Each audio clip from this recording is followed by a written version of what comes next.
అవకాశం వస్తుంది. బోరు బావుల దగ్గర మీటర్లు పెట్టాలని చెప్పింది నిజమా కాదా? ఉత్తమ్ కుమార్ రెడ్డి గారిని అడుగుతున్నా.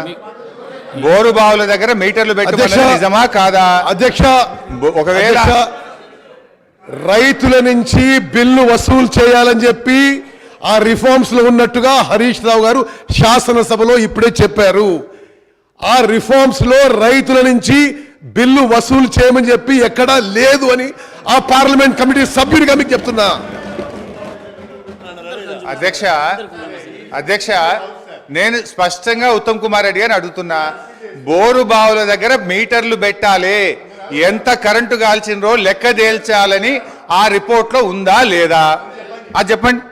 అధ్యక్ష, నేను చాలా స్పష్టంగా చెప్తున్నా. ఉచిత వ్యవసాయానికి ఉచిత విద్యుత్తులో వాళ్ళు ఏమన్నారు, రైతులు బిల్లు కట్టాలని చెప్పి రిఫార్మ్స్ లో ఉందని. ఆ రిఫార్మ్స్ లో రైతులు బిల్లు కట్టాలి లేదు అని నేను ఆ పార్లమెంట్ కమిటీ సభ్యులు మీకు చెప్తున్నా.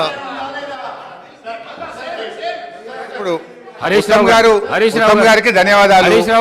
మీటర్లు పెట్టాలని మాత్రం వారు అంగీకరించారు, దాని మీద వాళ్ళు క్లారిటీ ఇవ్వలేదంటే వారు అంగీకరించారు, వారికి ధన్యవాదాలు. ఒకటి, రేపు సరే విద్యుత్ మీద డిస్కషన్ ఉంది, మా జగదీష్ రెడ్డి గారు డీటెయిల్గా చెప్తారు. అధ్యక్ష ఎందుకంటే అధ్యక్ష ఈ కేంద్రంలో ఉన్న బీజేపీ వైఖరి ఎట్లా ఉందంటే, గతంలో గ్యాస్ సిలిండర్ల విషయంలో ఏం చేసింది అధ్యక్ష, డబ్బులు మీరు కట్టి ఫుల్ సిలిండర్ తీసుకోండి, సబ్సిడీ మీ అకౌంట్లో వేస్తామని అలాగ దించిండ్రు. దించినాక ఏం చేసిండ్రు అధ్యక్ష, సబ్సిడీ సిలిండర్ ధర 1000 రూపాయలు అయింది, సబ్సిడీ మాత్రం ఎత్తేసిండ్రు అధ్యక్ష. ఇది కూడా అట్లనే ఉంటుంది అధ్యక్ష. రేపు మీటర్లు పెడతారు, ఎల్లుండి బిల్లులు పంపించి కడితేనే చేస్తామని చెప్పి మెలిక పెట్టేటువంటి ప్రభుత్వం ఉన్నది అధ్యక్ష. ఈరోజు జాతీయ అంతర్జాతీయంగా చూస్తే జిఎస్డిపి వర్సెస్ డెట్ రేషియోలోనే అప్పులు చూస్తారు అధ్యక్ష.